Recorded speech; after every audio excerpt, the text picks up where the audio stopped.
மாநில அளவிலான கூடைப்பந்து சாம்பியன்ஷிப் போட்டி கோவையில் துவக்கம்.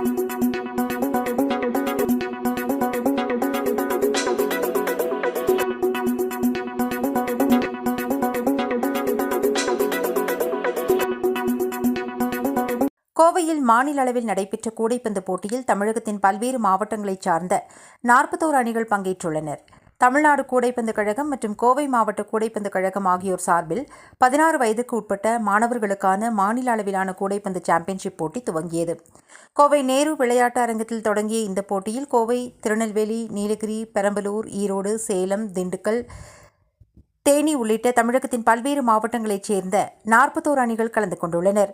இந்த போட்டி வரும் 2ஆம் தேதி வரை என 5 நாட்கள் நடைபெறுகிறது. இப்போட்டிகள் முதல் 3 நாட்களுக்கு லீக் போட்டியாகவும் கடைசி 2 நாட்கள் நாக் அவுட் போட்டிகளாகவும் நடைபெறுகின்றன. இப்போட்டியில் வெற்றி பெறும் அணிக்கு கோப்பை வழங்கப்படுவதுடன் 12 மாணவர்கள் தமிழ்நாடு மாநில அளவிலான அணிக்கு விளையாட தேர்ந்தெடுக்கப்படுவார்கள். தேர்ந்தெடுக்கப்படும் மாணவர்கள் வரும் ஏப்ரல் 8ஆம் தேதி முதல் 15ஆம் தேதி வரை பாண்டிச்சேரியில் நடைபெறும் தேசிய அளவிலான கூடைப்பந்து போட்டியில் கலந்து கொள்வார்கள் என போட்டியின் ஒருங்கிணைப்பாளர்கள் தெரிவித்தனர்.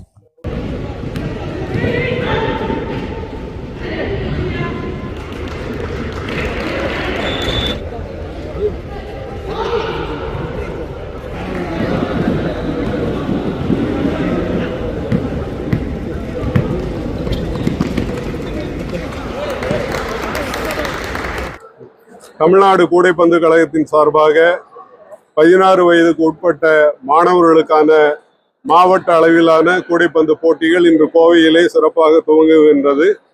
கோவை மாவட்டத்தினுடைய கூடைப்பந்து கழகத்தினுடைய தலைவர் திரு செல்வராஜ் அவர்கள், CRI நிறுவனங்களின் தலைவர் மற்றும் எங்களுடைய உபதலைவர்கள் அனைவரும் முன்பாக இன்றைய போட்டிகள் இப்பொழுது துவங்கி இருக்கின்றன. மாநிலம் முழுவதும் இருந்து 41 ஆண்கள் அணிகள் பங்கு பெறுகின்றன. இந்த போட்டிகளிலே பங்கு பெறுகின்ற அணிகளில் சிறந்த 15 வீரர்கள் தேர்ந்தெடுக்கப்பட்டு வருகின்ற 9ஆம் தேதி முதல் பாண்டிச்சேரியிலே நடைபெறுகின்ற தேசிய அளவிலான போட்டிகளிலே பங்கு பெற இருக்கின்றார்கள். அவர்களுக்கான தேர்வு இப்பொழுது இங்கே நடைபெறுகின்ற போட்டிகளிலே நடைபெறும். இன்று தொடங்கி இந்த போட்டிகள் 2ஆம் தேதி வரை நடைபெறும். மாலை, காலை, இரு வேளைகளிலும் இப்போட்டிகள் சிறப்பாக நடைபெற இருக்கின்றன. ஏற்கனவே தமிழ்நாடு அணிக்காக விளையாடிய சில விளையாட்டு வீரர்களும் இந்த போட்டியிலே பங்கு பெறுகின்றார்கள்.